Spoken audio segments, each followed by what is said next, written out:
ಹಾಡು ಹುಟ್ಟಿದ ಸಮಯ ಅಂತ ಒಂದು ಪುಸ್ತಕ ಇದೆ, ಐ ಥಿಂಕ್ ನಿಮ್ಗೆ ಗೊತ್ತಿರುತ್ತೆ. ಹಾಡುಗಳು ಹೇಗೆ ಹುಟ್ಕೊಳ್ತು ಅನ್ನೋದು ಬೇಸಿಕಲಿ ಆ ಸ್ಟೋರಿ ಕಂಪ್ಲೀಟ್ ಇರುತ್ತೆ. ಸೊ ಅದೇ ಥರ ನಾನು ನಿಮ್ಮ ಒಂದಷ್ಟು ಸಾಂಗ್ಸ್ಗಳು, ಬಿಕಾಸ್ ಪ್ರಮೋದ್ ಮರವಂತೆ ಅಂದಿದ ತಕ್ಷಣ ಜನಕ್ಕೆ ಕೆಲವೊಂದು ಸಾಂಗ್ಸ್ಗಳ ಮುಖಾಂತರ ಮಾತ್ರ ಗೊತ್ತು, ಬಟ್ ನೀವು ಇನ್ನೂ ಸುಮಾರು ಸಾಂಗ್ಸ್ಗಳನ್ನ ಬರೆದಿದ್ದೀರಾ. ಸೊ ಆ ಥರದ ಒಂದು ಅಂಟಚ್ ಸಾಂಗ್ಸ್ಗಳನ್ನ ನಾನು ತಗೊಂಡಿದ್ದೀನಿ. ಆ್ಯಂಡ್ ಆ ಸಾಂಗ್ಸ್ಗಳ ಬಗ್ಗೆ ನಾನು ನಿಮಗೆ ಕೇಳ್ತೀನಿ, ಆ ಹಾಡು ಹೇಗೆ ಹುಟ್ಕೊಳ್ತು ಅಂತ ನೀವು ನನಗೆ ಹೇಳಬೇಕು. ಮೊದಲನೇ ಸಾಂಗು ಅಜ್ಞಾತವಾಸಿ ಸಿನಿಮಾದು ನಗುವಿನ ನೇಸರ ಅಂತ ಹೇಳಿ. ಸೊ ಈ ಸಾಂಗು ಹೇಗೆ ಹುಟ್ಕೊಳ್ತು? ಸೊ ಈ ಸಾಂಗ್ ನನಗೆ ಇತ್ತೀಚೆಗೆ ಆಗಿದ್ದದು. ಸೊ ಚರಣ್ ಸರ್ ಒಂದಿನ ಫೋನ್ ಮಾಡಿ ನನಗೆ ಇದು ಫಸ್ಟ್ ಸಾಂಗ್ ನನಗೆ ನನ್ನ ಕೆರಿಯರಲ್ಲೇ ರಿಲೀಸ್ ಡೇಟ್ ಫಿಕ್ಸ್ ಆಗಿ ಆಮೇಲೆ ಬರೆಯೋಕ್ಕೆ ಶುರು ಮಾಡಿದ್ದು. ಸೊ ಒಂದು 3 ರಿಂದ 4 ದಿನ ಇದೆ. ಚರಣ್ ಸರ್ ನನಗೆ ಫೋನ್ ಮಾಡಿದಾಗ, ಪ್ರಮೋದರೇ ಹಿಂಗೊಂದು ಸಾಂಗ್ ಇದೆ, ನಾಡಿದ್ದು 10ನೇ ತಾರೀಕು ಹಂಗೇನಾಯ್ತು, 10ನೇ ತಾರೀಕು ಈ ಸಾಂಗ್ ರಿಲೀಸು. ನನಗೆ ಭಯ ಆಗ್ಬಿಡ್ತು, ಏನು ಸರ್ ಇದು ಇನ್ನೂ ಬರದೇ ಆಗಿಲ್ಲ, ನಂದು ಕೆಲವೊಂದು ಸಾಂಗ್ಗಳು 2 ವರ್ಷ 3 ವರ್ಷ 5 ವರ್ಷ ರಿಲೀಸ್ ಆಗದಿರೋದು ಇದೆ, ರಿಲೀಸ್ ಆಗದೆ ಇರೋದು ಇದೆ, ಇದೇನು ಸರ್ ಹಿಂಗೆ ಅಂತ. ಇಲ್ಲ ಪ್ರಮೋದರ್ ಒಂದು ಸ್ವಲ್ಪ ಅರ್ಜೆನ್ಸಿಯಲ್ಲಿದೆ ಅಂತ ಹೇಳಿ ನನಗೆ ಅವರು ಓಕೆ ಸರ್ ನನಗೆ ಟ್ಯೂನ್ ರೆಡಿ ಇದ್ರೆ ಇದು ಮಾಡಿ ಅಂತ ಹೇಳಿದಾಗ, ಅವರು ಆಲ್ರೆಡಿ ಅದು ಶೂಟ್ ಆಗಿತ್ತು. ಸೊ ಜನಾರ್ದನ್ ಚಿಕ್ಕಣ್ಣ ಅಂತ ಡೈರೆಕ್ಟರ್, ಗುಲ್ಟು ಎಲ್ಲ ಮಾಡಿದ್ರು. ಸೊ ನಾನು ಇಮಿಡಿಯೇಟ್ ಅದನ್ನು ಫುಟೇಜ್ ನೋಡೋಣ ಅಂತ ಚರಣ್ ಸರ್ ಸ್ಟುಡಿಯೋಗೆ ಹೋದೆ. ಚರಣ್ ಸರ್ ಸ್ಟುಡಿಯೋಗೆ ಹೋಗಿ ನನಗೆ ಫುಟೇಜ್ ಎಲ್ಲ ತೋರಿಸಿ ತುಂಬ ಚೆನ್ನಾಗಿ ಬ್ರೀಫ್ ಮಾಡಿದ್ರು ಅವರು. ನಾನು ಡೈರೆಕ್ಟರ್ ಜೊತೆ ಒಂದು ಸತಿ ಫೋನಲ್ಲಿ ಮಾತಾಡಿಕೊಂಡೆ. ಅದಾದಮೇಲೆ ನಾನು ಮನೆಗೆ ಬಂದು ಕೂತ್ಕೊಂಡೆ. ಅಂದರೆ ಒಂದು ಹಾಫ್ ಡೇ ನಾನು ಮುಗಿಸ್ಬೇಕು ಅನ್ನೋ ಥರ ಇತ್ತು. ಸೊ ಯಾಕಂದರೆ ಅವ್ರು ಮತ್ತೆ ಅದನ್ನು ರೆಕಾರ್ಡ್ ಮಾಡಬೇಕು, ಟ್ರ್ಯಾಕ್ ಹಾಡಿಸ್ಬೇಕು, ವಿಡಿಯೋ ಎಡಿಟ್ ಆಗಬೇಕು, ಪ್ರೋಗ್ರಾಮಿಂಗ್ಗಳು ಮಾಡಬೇಕು, ಈ ಥರ ತುಂಬ ಕೆಲಸ ಇರೋದ್ರಿಂದ 3 ದಿನದಲ್ಲಿ ಎಲ್ಲ ಆಗಬೇಕಲ್ಲ. ಪೋಸ್ಟ್ ಡಿಸೈನ್ ಮಾಡಬೇಕು ಅಂದರೆ ಸಾಂಗ್ ಟೈಟ್ಲ್ ಬೇಕು. ಸೊ ತುಂಬ ಕೆಲಸ ಇದೆ. ಲಿರಿಕಲ್ ಮಾಡಬೇಕಂದ್ರೆ ಸಾಂಗ್ ಬೇಕು. ಹಾಗಾಗಿ ನಾನು ಹಾಫ್ ಡೇ ಟಾರ್ಗೆಟ್ ಮಾಡಿಕೊಂಡು ನಾನು ಬರ್ದೆ. ಅವಾಗ 2 ವರ್ಷ ಬರ್ದಿದೆ. ಅದಕ್ಕೆ 2 ವರ್ಷನಲ್ಲಿ ನಗುವಿನ ನೇಸರ ತುಂಬ ಇಷ್ಟ ಆಯ್ತು ಅವ್ರಿಗೆ. ಸೊ ಈ ವರ್ಷನ್ ಏನಿತ್ತು ಅದರಲ್ಲಿ ಓಪನಿಂಗ್ ಒಂದಿಷ್ಟು ಲೈನು, ಬರೆದಿದೆ ಭಾನು ಚಂದದ ಓಲೆ, ಸೋನೆಯ ಹನಿ ಮೇಲೆ, ಓದುತ್ತಾ ಓದುತ್ತಾ ಬೆಂದ ಭೂಮಿ ತಂಪಾಗಿದೆ. ಆ ಲೈನ್ ಒಂದು ಬೇರೆ ಏನೋ ಬರ್ದಿದೆ, ಅದು ಆಮೇಲೆ ಕರೆಕ್ಷನ್ ಆಯಿತು. ಅಲ್ಲಿ ಆ ಸಿನಿಮಾದಲ್ಲೂ ಹಾಗೆ ಇದೆ. ಅಂದರೆ ಅವನು ಮೇಲ್ ಬರೀತಾ ಇರ್ತಾನೆ, ಇಮೇಲ್ ಬರೀತಾ ಇರ್ತಾನೆ. ಸೊ ಆ ಕ್ಯಾರೆಕ್ಟರ್ ತೋರಿಸೋದೇ ಇಲ್ಲ. ಇಲ್ಲಿ ಒಂದು ಕಂಪ್ಯೂಟರ್ ಕೂತ್ಕೊಂಡು ಇವಳು ಇಮೇಲ್ ಓದ್ತಾ ಇರ್ತಾಳೆ. ಹಾಗಾಗಿ ಅವನು ಭಾನು, ಇವಳು ಭೂಮಿ ಅಂತ ಇದರಲ್ಲಿ ಬರೆದಿದೆ ಭಾನು ಚಂದದ ಓಲೆ, ಸೋನೆಯ ಹನಿ ಮೇಲೆ, ಓದುತ್ತಾ ಓದುತ್ತಾ ಬೆಂದ ಭೂಮಿ ತಂಪಾಗಿದೆ ಅಂತ ಹೇಳಿ ಇವಳು ಆ ಮೆಟಾಫರಿಕಲಿ ಅವರಿಬ್ಬರನ್ನ ಕನೆಕ್ಟ್ ಮಾಡಿ ಅದು ಬರೆದಿದ್ದು. ಸೊ ತುಂಬ ಚೆನ್ನಾಗಿ ಆಯಿತು ಹಾಡು. Very nice. ಇನ್ನೊಂದು, ದಿಸ್ ಈಸ್ ನಿಮ್ಮ ಬರವಣಿಗೆನಲ್ಲಿ ನನಗೆ one of the favourite song, ನಾ ನಿನಗೆ ನೀ ನನಗೆ, ಮರ್ಯಾದೆ ಪ್ರಶ್ನೆ ಸಿನಿಮಾದ್ದು. ಸೊ ಈ ಒಂದು ಹಾಡಿನ ಬಗ್ಗೆ ಹೇಳೋದಾದ್ರೆ ಸ್ಟೋರಿ. ಸೊ ಇದು RJ ಪ್ರದೀಪ್ ಅವರ ಪ್ರೊಡಕ್ಷನ್ ಆ್ಯಂಡ್ ನಾಗರಾಜ್ ಸೋಮವಾರ್ ಅವರು ಡೈರೆಕ್ಟರ್ ಇದೆ. ಇದಕ್ಕೂ ಮೊದಲು ನಾನು ಇವ್ರ ಜೊತೆ ಇನ್ನೊಂದು ಸಾಂಗ್ ಬರೆದಿದ್ದೆ, ಈಸಿ ಟೇಕ್ ಇಟ್ ಈಸಿ ಅಂತ, ಈ ಸಿನಿಮಾದಲ್ಲೇ ಬರುತ್ತೆ, ಅದು ಬರೆದಿದ್ದೆ. ಅದಾದಮೇಲೆ ನಾನು ಇವರೆಲ್ಲ ಒಂದ್ಸತಿ ನಮ್ಮ ಅಲ್ಲಿ ಅರ್ಜುನ್ ರಾಮು ಮ್ಯೂಸಿಕ್ ಡೈರೆಕ್ಟರ್ ಅವರು ಇದರಲ್ಲಿ ಮೀಟ್ ಮಾಡಿದ್ವಿ. ನಾವು ಮೀಟ್ ಮಾಡಿ ನಾವು ಅಲ್ಲಿ ಅವರು ನಮಗೆ ಬ್ರೀಫ್ ಮಾಡಿದ್ರು ಈ ಥರ. ಮತ್ತೆ ಇದು ಆಲ್ರೆಡಿ ಶೂಟ್ ಆಗಿ ನನಗೆ ವಿಜುವಲ್ ತೋರಿಸಿದ್ರು. ಆ್ಯಂಡ್ ಬೇರೆ ಏನೋ ಟ್ಯೂನ್ ಮಾಡಿದ್ರು ಫಸ್ಟು. ಸೊ ಅದು ಯಾಕೋ ನಮ್ಗೆ ವರ್ಕ್ ಆಗ್ತಿಲ್ಲ ಅಂತ ಹೇಳಿ ನನಗೆ ಅದು ಟ್ಯೂನ್ ಪ್ರಾಬಬ್ಲಿ ಲಿರಿಕ್ಸು ಆಗ್ಬಿಟ್ಟಿತ್ತು ಅನ್ಸುತ್ತೆ, ಗೊತ್ತಿಲ್ಲ, ಬೇರೆ ಯಾರೋ ಬರ್ತಿದ್ರಲ್ಲ. ಅದು ನಮ್ಗೆ ಯಾಕೋ ಟ್ಯೂನ್ ವರ್ಕ್ ಆಗ್ತಿಲ್ಲ, ನಮಗೆ ಓವರ್ ಆಲ್ ಸಾಂಗ್ ಆಗಿ ನಮ್ಗೆ ಯಾಕೋ ವರ್ಕ್ ಆಗ್ತಿಲ್ಲ, ಬೇರೆ ಮಾಡಬೇಕು ಅಂತ ಇದ್ದೀವಿ ಅಂತ ಹೇಳಿ ನನಗೆ ಇವರು RJ ಪ್ರದೀಪ್ ಅವರು ನನಗೆ ಅವ್ರು ಹೇಳಿದ್ರು. ಏನೋ ನನಗೆ ಈಗಲೂ ನೆನಪಿದೆ, ಒಂದು ಲಿಫ್ಟಲ್ಲಿ ಹಿಂಗೆ ನಾವು ಇಳಿತಾ ಬರಬೇಕಾದ್ರೆ ಸ್ಟುಡಿಯೋದಿಂದ ಏನೋ ಒಂದು ಮ್ಯಾಜಿಕ್ ಬೇಕು ಪ್ರಮೋದ್ ಅಂತ ಹೇಳಿದ್ರು. ಮಾಡೋಣ ಸರ್ ಮ್ಯಾಜಿಕ್ ಅಂತ ಹೇಳಿ ನೆಕ್ಸ್ಟ್ ಡೇ ಬಂದು ಕಳಿಸಿದ್ದು ವರ್ಷನ್ ಇದು. ಅದ್ರಲ್ಲಿ ಓಪನಿಂಗ್ ಲೈನ್ ಎಲ್ಲ ಸ್ವಲ್ಪ ಚೇಂಜ್ ಇತ್ತು. ಆಮೇಲೆ ಅವ್ರು ಹೇಳಿದಂಗೆ ಸಿಂಪಲ್ ಆಗಿ ನಮ್ಮ ಸಿನಿಮಾನ ಹಂಗಿದೆ, ಎಲ್ಲ ಮಿಡಲ್ ಕ್ಲಾಸ್, ಎಲ್ಲ ಕ್ಲಾಸ್ ಆಡಿಯನ್ಸ್ಗೂ ಕನೆಕ್ಟ್ ಆಗಬೇಕು, ಒಬ್ಬ ಆಟೋ ಡ್ರೈವರಿಂದ ಹಿಡಿದು ಒಬ್ಬ ಕಂಪ್ನಿಯಲ್ಲಿ ಕೆಲಸ ಮಾಡ್ತಾರವನಿಗೂ ಕನೆಕ್ಟ್ ಆಗೋ ಥರ ಲೈನ್ಸ್ ಇರಲಿ ಅಂತ. ಹಾಗಾಗಿ ತುಂಬ ಸಿಂಪಲ್ ಆಗಿ ನಾನು ನಿನಗೆ ನೀ ನನಗೆ ತುಂಬ ವಂಡರ್ಫುಲ್ ಆಗಿ ಬರ್ದಿದ್ದೀರಾ. ನನಗೆ ತುಂಬ ಇಷ್ಟವಾದಂಥ ಹಾಡು. ಆ್ಯಂಡ್ ನಾನು ನನ್ನ ಒಂದು ಪ್ಲೇ ಲಿಸ್ಟ್ ಅಂತ ಏನಾಗಿರುತ್ತೆ, ಈ ಹಾಡು ಕೂಡ ಅದರೊಳಗಿದೆ. ಇನ್ನೊಂದು ರಾನಿ ದ ರೂಲರ್, ಈ ಸಿನಿಮಾದ್ದು ಹವಾಮಾನವೇ ಅಂತ ಹೇಳಿ. ಸೊ ಆ ಸಾಂಗ್. ಸೊ ರಾನಿ ಈ ಸಿನಿಮಾದಲ್ಲಿ ಎಲ್ಲ ಹಾಡುಗಳನ್ನು ನಾನು ಬರೆದಿದ್ದೆ, 8 ಹಾಡುಗಳಿತ್ತು, ಎಲ್ಲ ನನ್ನ ಹತ್ರ ಬರ್ಸಿದ್ರು. ಫಸ್ಟ್ ಕಂಪೋಸ್ ಆಗಿದೆ ಇದು. ಸೊ ಏನಾಯಿತು ಅಂದರೆ, ನಾನು ಯೂಶ್ವಲಿ ನಾವೆಲ್ಲ ಸ್ಟುಡಿಯೋಗೆ ಹೋಗಿ ಬರಿತೀವಿ, ಮನೇಲಿ ಕುತ್ಕೊಂಡು ಬರಿತೀವಿ ಈ ಥರ. ಬಟ್ ಡೈರೆಕ್ಟರ್ ಫಸ್ಟೇ ಹೇಳ್ಬಿಟ್ಟಿದ್ರು, ನಾನು ನೀವು ಎಲ್ಲ ಹಾಡು ಬರೀಬೇಕು, ಬಟ್ ಏನಂದರೆ ನನ್ನ ಕಮಿಟ್ಮೆಂಟ್ ಬೇಕು, ನಾನು ಕಂಪೋಸಿಂಗಿಗೆ ಆಚೆ ಕರ್ಕೊಂಡೋದ್ರು ಬರಬೇಕು ನೀವು ಅಂತ ಹೇಳಿದರು. ನನಗೆ ಆ್ಯಕ್ಚುಲಿ ಆ ಟೈಮಲ್ಲಿ ಸ್ವಲ್ಪ ಕಷ್ಟ ಇತ್ತು, ಬಟ್ ಸ್ಟಿಲ್ ಓಕೆ, ನನಗೆ ಒಳ್ಳೆ ಅವಕಾಶ ಸಿಗ್ತಾ ಇದೆ ಅಂತೇಳಿ ಓಕೆ ಫೈನ್ ಸರ್ ಅಂತ ಹೇಳಿ ಅವ್ರು ನಮ್ಮ ಕನಕಪುರದಲ್ಲಿರೋ ಒಂದು ರೆಸಾರ್ಟ್ಗೆ ಕರ್ಕೊಂಡೋಗಿದ್ರು. ಅಲ್ಲಿ ಕರ್ಕೊಂಡೋಗಿ ಅಲ್ಲಿ ಫಸ್ಟ್ ನಾವೆಲ್ಲ ಪೂಜೆ ಮಾಡಿ ಫಸ್ಟ್ ಕೂತಿದ್ದ ಸಾಂಗ್ ಇದು. ಕೂತು ಒಂದು ಮಣಿಕಾಂತ್ ಕದ್ರಿ ಅವ್ರ ಮ್ಯೂಸಿಕ್ ಅದಕ್ಕೆ. ಅವರು ಸ್ಯಾಕ್ಸೋಫೋನಲ್ಲಿ, ಈಗ ಅವ್ರು ಟ್ಯೂನೆಲ್ಲ ನುಡ್ಸೋದಂಗೆ ಸ್ಯಾಕ್ಸೋಫೋನ್ ಇದರಲ್ಲಿ ನುಡಿಸ್ತಾ ಇದ್ರು. ನನಗೆ ಏನೂ ತಲೆ ಓಡ್ತಾ ಇರಲಿಲ್ಲ, ಏನೋ ಬರಿಬೇಕಲ್ವ ಅಂದರೆ ಹೆಂಗೆ ಸ್ಟಾರ್ಟ್ ಸ್ಟಾರ್ಟ್ ಅಲ್ವಾ ಅದು ಕಂಪೋಸಿಂಗು, ಏನೋ ಒಂದು ಚೆನ್ನಾಗಿ ಲೈನ್ ಕೊಟ್ಟರೆ ನಾನು ಆ ಕಂಪೋಸಿಂಗ್ ಏನೋ ಒಂದು ಚೆನ್ನಾಗಿ ಆಗುತ್ತೆ ಅನ್ನೋದೊಂದು ಇರುತ್ತೆ. ಅಲ್ಲಿ ತುಂಬ ಡಿಲೇ ಆಗಿಬಿಟ್ರೆ ಮಧ್ಯಾಹ್ನದಲ್ಲಿ ಹೇಳ್ಕೊಂಡು ಹೋಗ್ಬಿಟ್ರೆ ಮತ್ತೆ ಆ ಹೋಗಿರೋದು ಎಲ್ಲ ಸ್ವಲ್ಪ ಡಿಲೇ ಬಟ್ ಚೆನ್ನಾಗಿ ಸ್ಟಾರ್ಟ್ ಮಾಡೋಣ ಅಂತ ಏನೂ ಹೊಳಿತಾ ಇಲ್ಲ, ಏನೂ ಹೊಳಿತಿಲ್ಲ. ಅವಾಗ ಆ್ಯಕ್ಚುಲಿ ವೆದರ್ ತುಂಬ ಕೂಲಾಗಿ ಚೆನ್ನಾಗಿತ್ತು. ಡೈರೆಕ್ಟ್ರು ಯಾರೋ ಹೇಳಿದ್ರು ಹಿಂಗೆ, ಏನು ವೆದರ್ ಎಷ್ಟು ಚೆನ್ನಾಗಿದೆಯಲ್ವಾ ಅಂದರು. ಸೊ ನಾನು ಸುಮ್ಮನೆ ಯೋಚನೆ ಮಾಡ್ತಿರ್ಬೇಕು, ಅವ್ರು ವೆದರ್ ಏನು ಚೆನ್ನಾಗಿದೆ ಅಂದಿರೋದನ್ನ ನಾನು ಬರ್ದಿರೋದಲ್ಲಿ ಹವಾಮಾನವೇ ಸುಂದರ ಸುಂದರ ನಾನಿನ್ನೂ ನೋಡಿದ ನಂತರ ಅಂತ ಬರೆದೆ. ಅದನ್ನು ಬರೆದು ಚೆನ್ನಾಗಿದೆ ಅಂದ್ಬಿಟ್ಟು ಎಲ್ಲ ಇದು ಮಾಡಿದ್ರು. ಆಮೇಲೆ ಮಣಿ ಸರ್ ಹತ್ರ, ಸರ್ ಏನಿಲ್ಲ ಸರ್ ಅವ್ರು ಹೇಳೋದ್ರಲ್ಲ ಅದನ್ನೇ ಬರ್ದಿದ್ದೆ. ಅವ್ರು ಮಣಿ ಸರ್ ಸಖತ್ ರೇಗಿಸ್ತಾರೆ ನನಗೆ, ನೀನು ಕಿಲಾಡಿ ಕಾಣೋದಿಲ್ಲ ಅಂತ. ಏನಿಲ್ಲ ಸರ್, ಈ ಥರ ಎಲ್ಲರೂ ಜೊತೆಯಾಗಿದ್ದಾಗ ಯಾರೋ ಒಂದು ಹೇಳಿರೋದು ಏನೋ ಒಂದು ಇನ್ಸ್ಪೈರ್ ಆಗುತ್ತೆ, ಅದು ನಿಮ್ಮ ಟ್ಯೂನಿಗೆ ಚೆನ್ನಾಗಿ ಕೂರ್ತು ಅಷ್ಟೇ ಸರ್, ಏನೋ ಆಯ್ತು ಅದು ಅಂತ. Very nice. ಇನ್ನೊಂದು ಮಾನ್ಸೂನ್ ರಾಗ ಸಿನಿಮಾದ ಮುದ್ದಾದ ಮೂತಿ ಈ ಸಾಂಗ್. ಸೊ ಮುದ್ದಾದ ಮೂತಿ ಅದೇ ಅನೂಪ್ ಸರ್ ಸ್ಟುಡಿಯೋ ಇಲ್ಲೇ ಪಕ್ಕದಲ್ಲೇ, ಅಲ್ಲೇ ಕಂಪೋಸ್ ಆಗಿದ್ದು. ಅದು ಒಂದು ಭಾನುವಾರ ನೆನಪಿದೆ ನನಗೆ. ನಾನು ಆರಾಮಾಗಿ ಏನೋ ಮಧ್ಯಾಹ್ನ ಅಂದರೆ ಟೈಮ್ ಗೊತ್ತಲ್ಲ ನಿಮಗೆ, ಸ್ವಲ್ಪ ಎಲ್ಲ ಎನರ್ಜಿ ಎಲ್ಲ ಲಾಸ್ ಆಗಿದೆ. ಆ ಟೈಮಲ್ಲಿ ನಾನು ಕೂತ್ಕೊಂಡು ಏನೋ ವರ್ಕ್ ಮಾಡ್ತಾ ಇದ್ದೆ, ಇನ್ನೇನು ಊಟ ಶುರು ಮಾಡೋಣ ಅನ್ನೋ ಥರ. ಬಟ್ ಅಷ್ಟೊತ್ತಿಗೆ ನನಗೆ ಫೋನ್ ಬಂತು, ವಿಖ್ಯಾತ್ ಇದು ಪ್ರೊಡ್ಯೂಸರ್, ಅದಕ್ಕೆ ರವೀಂದ್ರನಾಥ್ ಅಂತ ಡೈರೆಕ್ಟರು, ಪುಷ್ಪಕ ವಿಮಾನ ಟೀಮ್. ಓಕೆ. ಸೊ ಅವರು ನನಗೆ ಕಾಲ್ ಮಾಡಿ, ಬನ್ನಿ ಪ್ರಮೋದ್ ಒಂದು ಸಾಂಗ್ ಇದೆ ಅಂತ ಹೇಳಿ ಅವ್ರು ನನಗೆ ಕರೆದ್ರು. ಇಲ್ಲಿ ಕರೆದಾಗ ನಾನು ಬರೋವಾಗಲೇ ಆಲ್ರೆಡಿ ಒಂದಿಷ್ಟು ಜನ ಕೋರಸ್ ಸಿಂಗರ್ಸ್ ಎಲ್ಲ ನಿಂತಿದ್ರು, ಡೈರೆಕ್ಟರ್ ಇದ್ದರು, ಪ್ರೊಡ್ಯೂಸರ್ ಇದ್ದರು, ಅನೂಪ್ ಸರ್ ಇದ್ದರು. ನಾನು ಇದೇನು ಎಲ್ಲ ಸಿಂಗರ್ಸ್ ಎಲ್ಲ ಬಂದುಬಿಟ್ಟಿದ್ದಾರೆ ಅಂತ.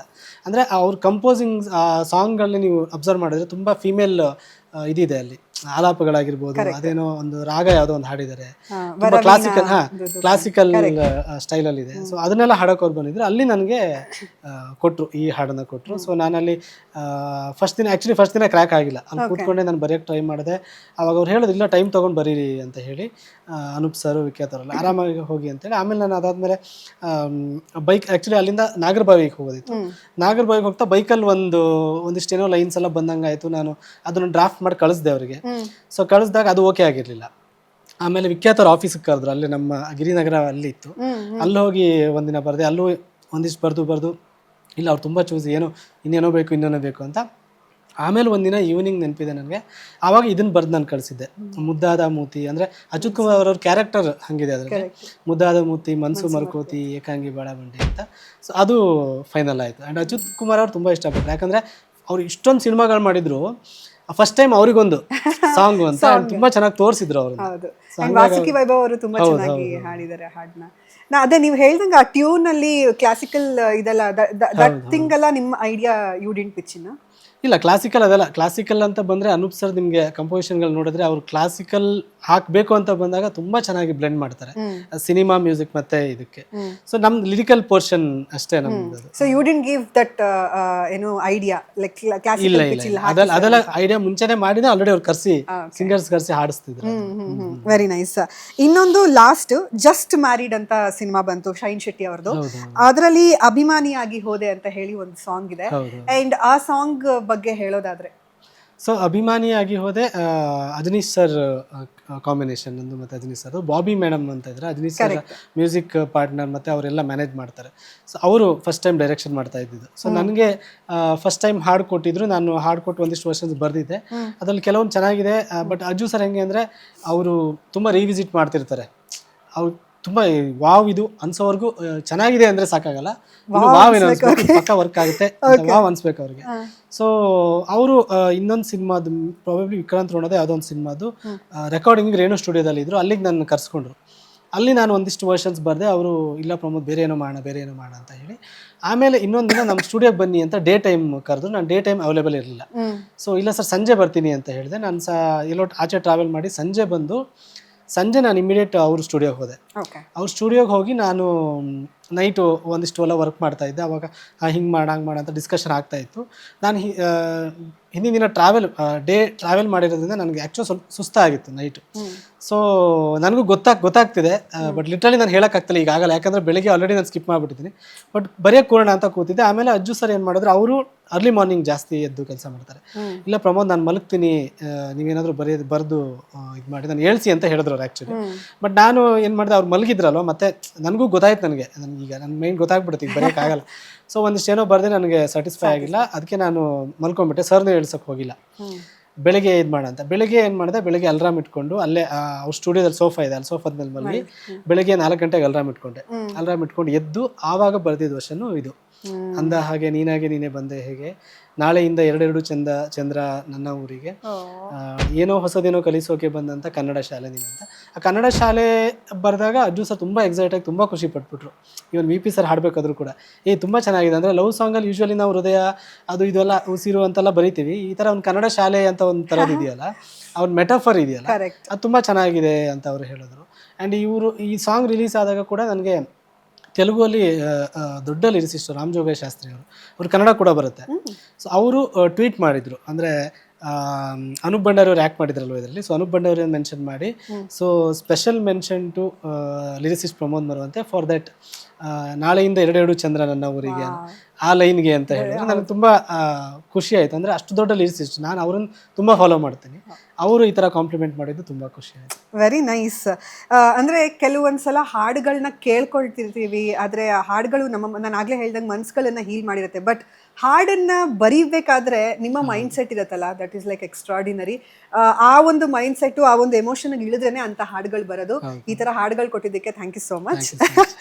ಇನ್ನೊಂದು, ನಿಮಗೆ ಯಾವಾಗಾದ್ರೂ ಅಂದರೆ ಇವಾಗ ಇಷ್ಟು ಸಾಂಗ್ಸ್ಗಳನ್ನ ನಾನು ಹೇಳಿದೆ, ಯಾವ ಒಂದು ಸಾಂಗ್ ಲಿರಿಕ್ಸ್ಗಳಿಗೆ ಬೇರೆ ಒಬ್ಬ ಕೋ ಲಿರಿಸಿಸ್ಟ್ಗಳು ನಿಮಗೆ ವಾವ್ ಸಖತ್ತಾಗಿದೆ ಅಂತ ಹೇಳಿರುವಂಥ ಹಾಡು? ಈಗ ಎಲ್ಲೋ ಸಿಗ್ತಾ ಇರ್ತಾರೆ ನಿಮಗೆ ಬೇರೆ ಬೇರೆ ಲಿರಿಸಿಸ್ಟ್ಗಳು. ಸೊ ನಿಮ್ಮ ಕೋ ಲಿರಿಸಿಸ್ಟ್ಗಳು ಬಂದು ಈ ಥರ ಹಾಡುಗಳನ್ನ ಕೇಳಿಸ್ಕೊಂಡಾಗ ಸೂಪರ್ ಆಗಿ ಬರ್ದಿದ್ಯಾ ಅಂತ ಹೇಳಿರುವಂಥ ಕ್ಷಣಗಳಿದಾವ? ಇದೆ. ಸೊ ನನಗೆ ರೀಸೆಂಟ್ ಡೆವಿಲ್ದು ಏನೋ ಒಂಥರ ಚಂದ ರಿಲೀಸ್ ಆದ ದಿನ ನಾಗೇಂದ್ರ ಪ್ರಸಾದ್ ಸರ್ ಮೆಸೇಜ್ ಮಾಡಿದ್ರು. ಸೊ ಅದಕ್ಕೆ ಅವರಿಗೆ ಅದರಲ್ಲಿ 16 ವಯಸ್ಸಿಗೆ ನನ್ನ ಕಳ್ಳ ಮನಸ್ಸಿಗೆ ತುಂಬ ಚೆನ್ನಾಗಿದೆ. ಮತ್ತು ಇದು ನಾನು ಕಂಡಿರೋದು ನಿನ್ನ ಕಣ್ಣಲ್ಲಿ ನಮ್ಮ ಮಣ್ಣಿನ ಗುಣ, ಆಲೈನ್ ತುಂಬ ಚೆನ್ನಾಗಿದೆ ಅಂತ ಹೇಳಿದರು. ಕವಿ ಸರ್ ಫೇಸ್ಬುಕ್ಕಲ್ಲಿ ಕಮೆಂಟ್ ಮಾಡಿದರು ಚೆನ್ನಾಗಿದೆ ಲಿರಿಕ್ಸು ಅಂತ. ಆಮೇಲೆ ಜೈನ್ ಸರ್ ಒಂದು ಇದ್ರಲ್ಲಿ ಸಿಕ್ಕಿದಾಗ ಪರ್ಟಿಕ್ಯುಲರ್ ಸಾಂಗ್ ಅಂತಲ್ಲ, ಬಟ್ ಓವರ್ ಆಲ್ ಆಗಿ ಅವರು ಸ್ಟೇಜಲ್ಲಿ ಇದ್ದರು, ನಾನು ಕೆಳಗಡೆ ಇದ್ದೆ. ಆವಾಗ ಮೆನ್ಷನ್ ಮಾಡಿ ಹೇಳಿದ್ರು, ನನಗೆ ಪ್ರಮೋದ್ ಇತ್ತೀಚಿನ ದಿನಗಳಲ್ಲಿ ತುಂಬ ಇಷ್ಟ ಆಗ್ತಾನೆ, ತುಂಬ ಚೆನ್ನಾಗಿ ಬರೀತಾನೆ ಅಂತ. ಅದು ಬಿಟ್ಟರೆ ನನಗೆ ತ್ರಿಲೋಕ್ ತ್ರಿವಿಕ್ರಮ್ ಲಿರಿಸಿಸ್ಟ್, ಅವರು ನನಗೆ ಕಾಂಪ್ಲಿಮೆಂಟ್ ಮಾಡಿದ್ದಾರೆ ತುಂಬ ಸಾಂಗ್ಗಳಿಗೆ. Very nice. ಕಲ್ಯಾಣ್ ಸರ್ ನನಗೆ ಒಂದು ಐಟಮ್ ನಂಬರ್ ಬರೆದಿದ್ದೆ ನಾನು ಕಬ್ಜಾದಲ್ಲಿ, ಚುಮ್ ಚುಮ್ ಚಳಿ ಚಳಿ, ಅದ್ರ ಚರಣ ತುಂಬ ಚೆನ್ನಾಗಿ ಬರ್ದಿದ್ದೀರಾ ಅಂತ ಹೇಳಿದ್ರು. ಆಮೇಲೆ ಕವಿತೆ ಸಾಂಗ್ ಇವತ್ತು ಅದರಲ್ಲೂ ಕೂಡ ಚರಣ ತುಂಬ ಚೆನ್ನಾಗಿದೆ. ಕರೆದರೆ ಹೆಸರ ಕಳಿಸುವೆ ಉಸಿರ ಅಲ್ಲೇನು ತುಂಬ ಚೆನ್ನಾಗಿದೆ ಅಂತ ಫೋನ್ ಮಾಡಿದ್ರು ಕಲ್ಯಾಣ್ ಸರ್ ನನಗೆ. ಈ ಥರ ಕಾಂಪ್ಲಿಮೆಂಟ್ ಮಾಡ್ತಿರ್ತಾರೆ, ದೊಡ್ಡ ಗುಣ ಅವ್ರದ್ದೆಲ್ಲ. ಯಾಕಂದರೆ ಅವ್ರನ್ನೆಲ್ಲ ನೋಡಿ ಬೆಳೆದವ್ರು ನಾವು. ಸೊ ಅವ್ರು ನಮ್ಗೆ ಕಾಂಪ್ಲಿಮೆಂಟ್ ಮಾಡ್ತಾರೆ ಅಂದರೆ ನಮಗೆ ಒಂದು ಇನ್ನೂ ಚೆನ್ನಾಗಿ ಬರೀತಿದ್ದೀವಿ ಅನ್ನೋದಕ್ಕಿಂತ ಇನ್ನೂ ಚೆನ್ನಾಗಿ ಬರೀಬೇಕು ಅನ್ನೋದೊಂದು, ಪ್ರತಿ ಲೈನ್ ಬರೀಬೇಕಾದ್ರೂ ಇವರೆಲ್ಲ ಕೇಳ್ತಾರೆ, ಇವ್ರಿಗೆ ವಾವ್ ಅನ್ಸ್ಬೇಕು ಅನ್ನೋದೊಂದಿರುತ್ತೆ. ಅದೊಂದು ಇದ್ದೇ ಇರುತ್ತೆ ಅಲ್ವಾ? ಆ ಥರ ಯಾರಾದರೂ ಒಬ್ರು ಅಪ್ರಿಷಿಯೇಟ್ ಮಾಡಿದಾಗ ಎಲ್ಲೋ ಒಂದು ಕಡೆ ಇನ್ನಷ್ಟು ಲಿರಿಕ್ಸ್ಗಳನ್ನು ಬರೀಬೇಕು, ಇನ್ನಷ್ಟು ಹೆಚ್ಚು ಹಾಡುಗಳನ್ನು ಅದ್ಭುತವಾಗಿ ಬರೀಬೇಕು ಅನ್ನೋ ಒಂದು ಎಕ್ಸೈಟ್ಮೆಂಟ್ ನಿಮ್ಮಲ್ಲಿ ಕೂಡ ಖಂಡಿತ. Very nice. ಈಗ ಇನ್ನೊಂದೇನು ಅಂತಂದರೆ, ನೀವೇ ಬರೆದಿರೋಂಥ ಹಾಡು ತುಂಬ ಕ್ವೈಟ್ಲಿ ಲೈಕ್ ಓಕೆ ಸುಮ್ಮನೆ ಎಕ್ಸ್ಪೆರಿಮೆಂಟ್ ಮಾಡೋಣ, ಗೊತ್ತಿಲ್ಲ ನನಗೆ ಏನಾಗುತ್ತೋ ಏನೋ ಗೊತ್ತಿಲ್ಲ, ಎಕ್ಸ್ಪೆರಿಮೆಂಟ್ ಮಾಡೋಣ ಅಂತ ಹೇಳಿ ಬರ್ದಿದ್ದೀರಾ. ನೀವು ಲಿರಿಕ್ಸು ಇನ್ನೆಲ್ಲೋ ಅಂದರೆ ಯಾವುದೋ ಸಿನಿಮಾಗೆ ಕೊಡಬೇಕು ಅಂತ ಬರ್ದಿರಲ್ಲ, ಸುಮ್ಮನೆ ಬರ್ದಿರ್ತೀರ. ಬಟ್ ಆ ಹಾಡುಗಳು ಅಥವಾ ಆ ಸಾಲುಗಳು ಒಂದು ಹಾಡಾಗಿ ಹಿಟ್ ಆಗಿರುವಂಥದ್ದು ಇದಾವ? ಅದು ನನಗೆ ಬಹುಶಃ ಒಂದೇ ಸಾಂಗ್ ಅನ್ಕೋತೀನಿ, ಅದೇ ಚಂದ ಚಂದ ಹೇಳ್ತೀನಿ. ಅದು ನಾವು ಸಿಂಗಲ್ ಆಲ್ಬಮ್ ಮಾಡ್ಬೇಕಂತ ಮಾಡಿದ್ದು. ನಾನು ಸುಮ್ಮನೆ ಬರ್ದಿದ್ದ ಅದು? ಅವರು ಅವಾಗ ಶತಕುಂದ ಪದ್ಯ ಅಂತ ಮಾಡ್ತಾ ಇದ್ರು ರವಿಬಸರವರು, 100 ಕುಂದ ಪ್ರಕರಣ ಪದ್ಯಗಳು ಮಾಡೋದಂತ ಹೇಳಿ ಬೇರೆ ಬೇರೆ ಹತ್ರ ಬರ್ಸ್ತಾ ಇದ್ರು. ನಾನು ಆಫೀಸಲ್ಲಿ ವರ್ಕ್ ಮಾಡ್ತಿರ್ಬೇಕಾದ್ರೆ ನಾನು ಅದಕ್ಕೂ ಮುಂಚೆನೆ ಅವ್ರ ಜೊತೆ ಕೆಲಸ ಮಾಡಿದ್ದೆ. ಒಂದು ಸಿನಿಮಾ ಡೈಲಾಗ್ಸ್ ಎಲ್ಲ ಬರೆದು ಒಂದಿಷ್ಟು ಹಾಡುಗಳನ್ನ ಅವಾಗ ಹೋಗಿ ಬರ್ದು ಕಳಿಸ್ತಾನೆ ಇದ್ದೆ. ಅವ್ರು ನೋಡೋರು ಸುಮ್ಮನೆ ನಂಗೆ ಗೊತ್ತಾಗ್ತಿತ್ತು ಅವ್ರಿಗೆ ಇಷ್ಟ ಆಗ್ತಿಲ್ಲ ಅಂತ.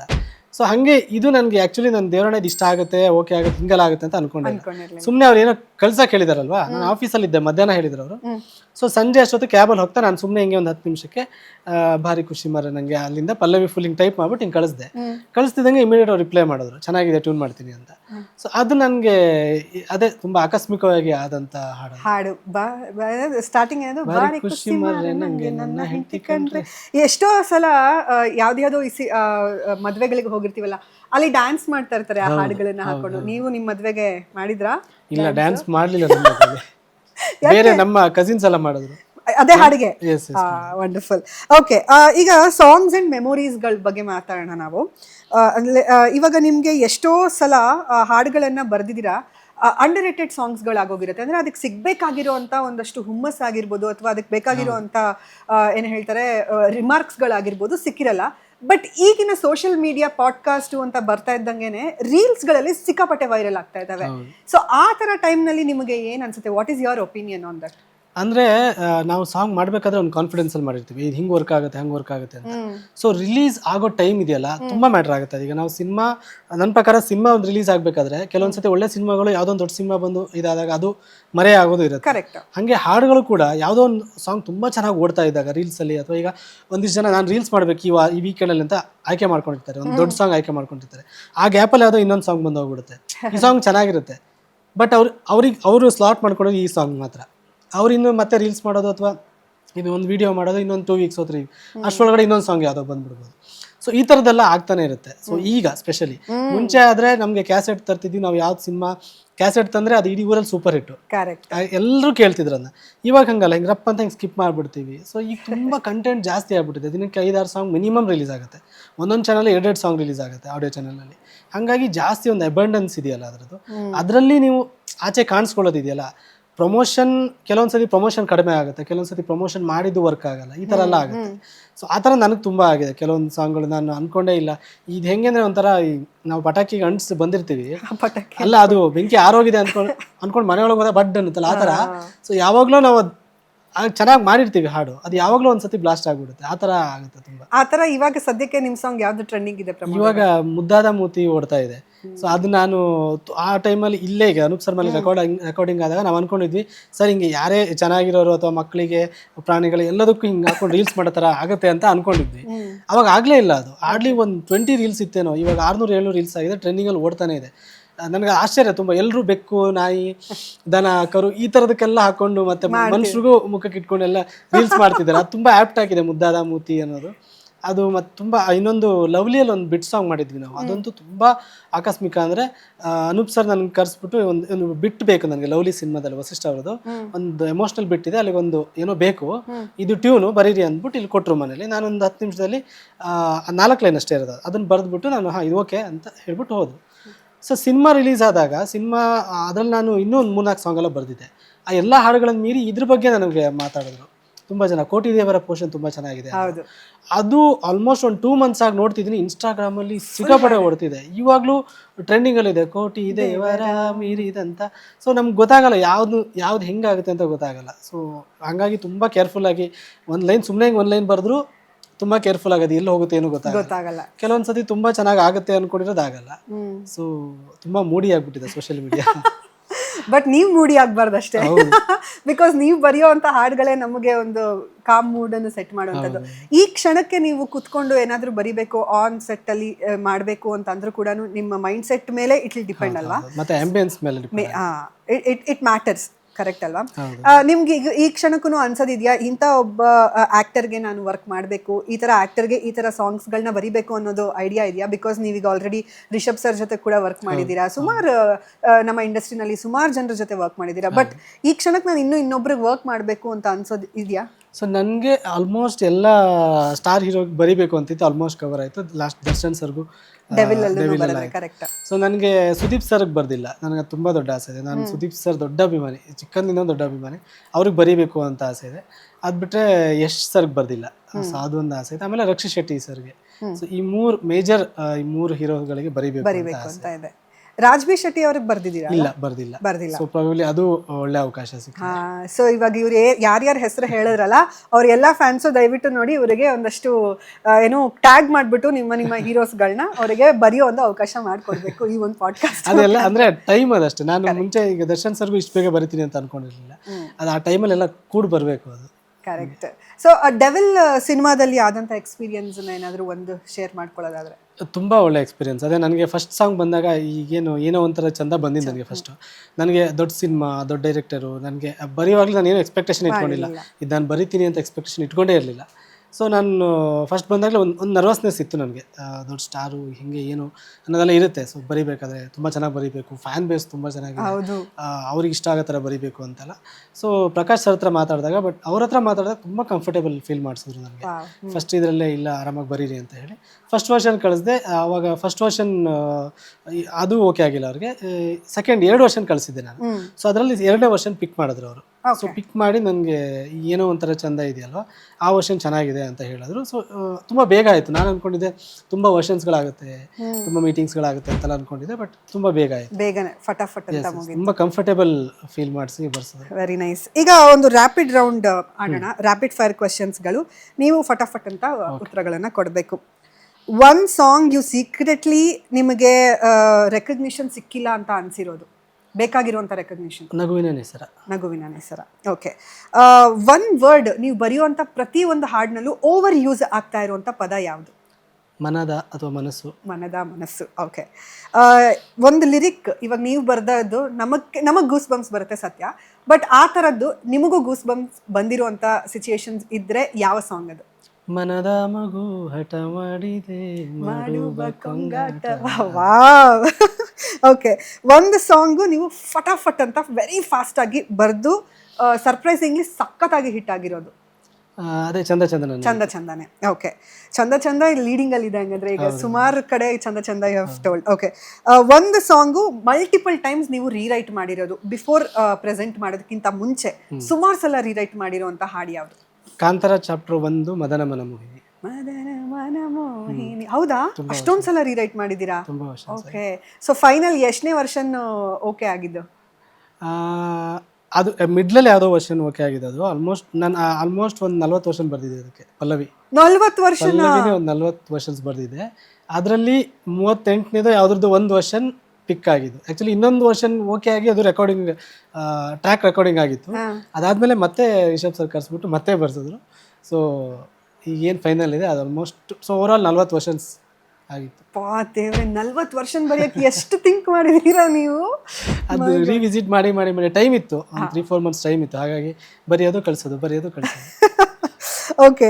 ಇನ್ನೊಂದೇನು ಅಂತ ಅಂದರೆ, Pramod Maravanthe as a lyricist ಆಗಿ ಜನಕ್ಕೆ ಗೊತ್ತಿರೋದು, ಬಟ್ ಒಂದು ವಿಚಾರ ಇನ್ನೂ ಲಿರಿಸಿಸ್ಟ್ ಆಗಿ ಗೊತ್ತಿಲ್ಲದೆ ಇರೋವಂಥ ವಿಚಾರ ಯಾವುದು? What is Pramod Maravanthe? ಇನ್ನೂ ಡಿಸ್ಕವರ್ ಮಾಡಬೇಕು ಜನ.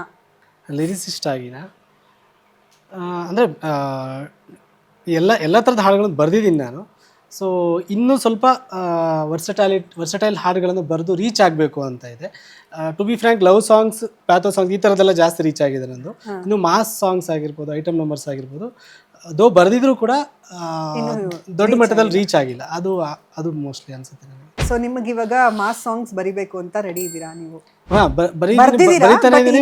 ಅದು ಇನ್ನೂ ಸ್ವಲ್ಪ ಚೆನ್ನಾಗಿ ರೀಚ್ ಆಗಬೇಕು ಅಂತ, ಅದು ಎಲ್ಲಿ ಹೋಗಿ ಕರೆಕ್ಟಾಗಿ ಬೀಳಬೇಕು. Very nice. ಈಗ ನಾಳೆ ಫಾರ್ ದ ಫಸ್ಟ್ ಟೈಮ್ ಈ ಒಂದು ಶೋನ ನೋಡಿದಾಗ ಜನಕ್ಕೆ ನೀವು ಆಸ್ ಅ ಪ್ರಮೋದ್ ಮರವಂತೆ ನನ್ನ ಈ ಒಂದು ಸಾಂಗನ್ನು ನೀವು ಹೋಗಿ ನೋಡಿ ಅಂತ ಹೇಳುವಂಥ ಒಂದು ಸಾಂಗ್ ಯಾವುದು? ಹೊಸಬ್ರು ಈಗ ಇನ್ನು ಜಸ್ಟ್ ನೋಡ್ತಾ ಇದ್ದಾರೆ.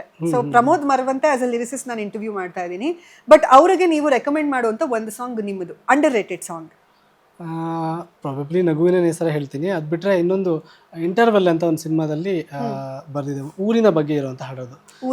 ದೂರದ ಊರು ನಮಗೆ ದೂರದಿಂದಲೇ ಚಂದ, ನಮ್ಮೂರೇ ನಮಗೆ ಚಂದ ಅಂತ. ಸೊ ಅದು ಊರು ಅದ್ರ ಜೊತೆ ಇರೋದ್ರಿಂದ ನನಗೆ ಅದು ಹೇಳ್ತೀನಿ. ಇಲ್ಲ, ಇನ್ನೊಂದು ನನ್ನ ಭಾವಗೀತೆ ಇದೆ, ನನ್ನ ಊರ ದಾರಿ ಮೇಲೆ ಟಾರು ಹಾಕಲಾಗಿದೆ, ಅದರ ಕೆಳಗೆ ನನ್ನ ಪುಟ್ಟ ಹೆಜ್ಜೆ ಗುರುತು ಅಡಗಿದೆ ಅಂತ. ಸೊ ಅದು ಯಾಕೆ ಆ ಸಾಂಗ್ ಸಜೆಸ್ಟ್ ಮಾಡ್ತೀನಿ ಅಂದರೆ, ಅದು ಅಥೆಂಟಿಕ್ ನನ್ನ ಫೀಲಿಂಗ್, ಅದು ನನ್ನ ಹಳ್ಳಿಯಿಂದ, ನನ್ನ ಊರಿಂದ. ಸೊ ಪ್ರತಿಯೊಬ್ಬರಿಗೂ ಕನೆಕ್ಟ್ ಆಗುತ್ತೆ. ಅದು ಅವರು ಹಳ್ಳಿ ನೆನಪಾಗುತ್ತೆ. ಅವ್ರ ಊರಲ್ಲಿ ಟಾರ್ ರೋಡ್ ನೋಡಿದಾಗೆಲ್ಲ ನನ್ನ ಹೆಜ್ಜೆ ಗುರುತುಗಳು ಇದ್ರ ಕೆಳಗಡೆ ಇರ್ಬೋದಲ್ಲ ಅನ್ನೋ ಒಂದು ಫೀಲ್ ಬರುತ್ತೆ. ಶಾಲೆ ಗೋಡೆ ನೋಡಿದಾಗೆಲ್ಲ ಇದ್ರ ಒಳಗಡೆ ನಾನೆಲ್ಲೋ ಗೀಚಿದ ಚಿತ್ರಗಳು ಇರ್ಬೋದಲ್ವಾ ಅಂತ ಅನಿಸುತ್ತೆ. ಸೊ ಹಾಗಾಗಿ ಪ್ರಾಬಬ್ಲಿ ಅದನ್ನು ಸಜೆಸ್ಟ್ ಮಾಡ್ತೀನಿ.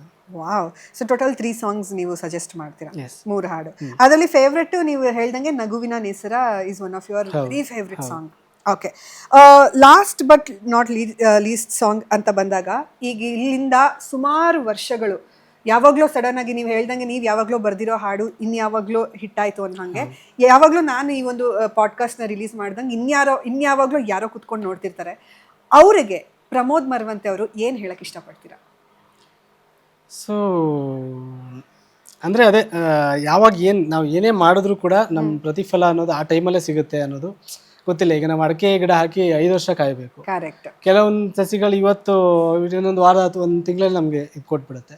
ಸೊ ಯಾವುದೇ ಕೆಲಸ ಮಾಡಿದ್ರು ಪ್ರತಿಫಲ ಅಪೇಕ್ಷೆ ಇರಬಾರ್ದು ಅಂತಲ್ಲ, ಇರಲಿ, ಬಟ್ ಅದಕ್ಕೆ ಅದು ಟೈಮ್ ಏನು ತಗೊಳುತ್ತೆ, ಆ ಟೈಮ್ ಕಾಯೋದು ಅಂತ ಒಂದು ತಾಳ್ಮೆ ಇರಬೇಕು ಅಂತ ನಾನು ಹೇಳೋದಕ್ಕೆ ಇಷ್ಟಪಡ್ತೀನಿ. Like patience is the key for everything ಅಂತ. Very well said. Thank you so much Pramod ಅವರೇ, ನನ್ನ ಒಂದು ಕಾರ್ಯಕ್ರಮಕ್ಕೆ ಜಾಯಿನ್ ಆಗಿದ್ದಕ್ಕೆ. ಹೇಗೆ ಅನಿಸ್ತು ಈ ಒಂದು ಕಾರ್ಯಕ್ರಮ? ತುಂಬ ಖುಷಿ ಆಯಿತು ಆ್ಯಂಡ್ ತುಂಬ ಡಿಫ್ರೆಂಟ್ ಆಗಿತ್ತು. ಸೊ ರೆಗ್ಯುಲರ್ ಏನು ಹೇಳ್ತೀವಿ ಅದನ್ನು ಮೀರಿ ಒಂದಿಷ್ಟು ವಿಚಾರಗಳನ್ನು ಮಾತಾಡಿದ್ವಿ. ವಿಶೇಷವಾಗಿ ಅಂಡರ್ರೇಟೆಡ್ ಹಾಡುಗಳ ಬಗ್ಗೆ. ಈಗ ನಾನು ಇಂಟರ್ವ್ಯೂ ಬಂದರೆ ಇನ್ನೂ ಬೇಕಾಗಿದೆ, ಚಂದ ಚಂದನ ಹೆಂಡತಿ, ಸಿಂಗಾರ ಸಿರಿಯೇ, ಡೆವಿಲ್ ಹಾಡುಗಳಾಗಿರ್ಬೋದು, ಈ ಥರ ಹಿಟ್ ಹಾಡುಗಳ ಬಗ್ಗೆ ಮಾತಾಡ್ತಾ ಇದ್ವಿ. ಸೊ ಬಟ್ ಯಾವಾಗಲೂ ಆ ತಾಯಿಗೆ ಮನೇಲಿ ಎಲ್ಲ ಮಕ್ಕಳ ಮೇಲೂ ಪ್ರೀತಿ ಇರುತ್ತಲ್ಲ, ಹಾಗೆ ನಮಗೆ ಆಲ್ಮೋಸ್ಟ್ ಎಲ್ಲ ಹಾಡುಗಳ ಬಗ್ಗೆನೂ ಒಂದು ಪ್ರೀತಿ ಇದ್ದೇ ಇರುತ್ತೆ. ಸೊ ಅದೇ ಒಂದು ಹಾಡು ಎಲ್ಲೋ ಹಿಂದುಳಿದಾಗ ನಮಗೆ ಈ ಹಾಡು ಚೆನ್ನಾಗಿತ್ತಲ್ಲ ಯಾಕೆ ಅಂತ ಒಂದು ಅನಿಸ್ತಿರುತ್ತೆ. ಸೊ ಅಂಥ ಹಾಡುಗಳ ಬಗ್ಗೆ ಮಾತಾಡಿದ್ದು ನಮ್ಗೆ ತುಂಬ ಖುಷಿ ಆಯಿತು. ಪ್ರಾಬಬ್ಲಿ ಈ ಪಾಡ್ಕಾಸ್ಟ್ ನೋಡೋರು ತುಂಬ ಜನ ಹೋಗಿ ಅದನ್ನು ಹಾಡುಗಳನ್ನು ಕೇಳ್ತಾರೆ ಅಂತ ಅನ್ಕೋತೀನಿ. So thank you so much. And ನನ್ನ ಬುಕ್ ಬಗ್ಗೆ ಮಾತಾಡಿದ್ದು ತುಂಬ ಖುಷಿ ಆಯಿತು. ಥ್ಯಾಂಕ್ ಯು ಸೋ ಮಚ್ ಬಂದಿದ್ದಕ್ಕೆ. ಇದೇ ರೀತಿ ಇನ್ನಷ್ಟು ಹಾಡುಗಳನ್ನು ಕೊಡ್ತಾ ಇರಿ, ಎಲ್ಲ ಮನಸ್ಸುಗಳನ್ನ ಸೂಪರ್ ಆಗಿ ಹೀಲ್ ಮಾಡಿ. Thank you madam. Thank you. ಇದೇ ರೀತಿ ರಿಯಲ್ ಸ್ಟೋರೀಸ್ಗೋಸ್ಕರ ರಕ್ಷಾ ಪ್ರಸಾದ್ ಯೂಟ್ಯೂಬ್ ಚಾನಲ್ನ ಸಬ್ಸ್ಕ್ರೈಬ್ ಮಾಡಿ.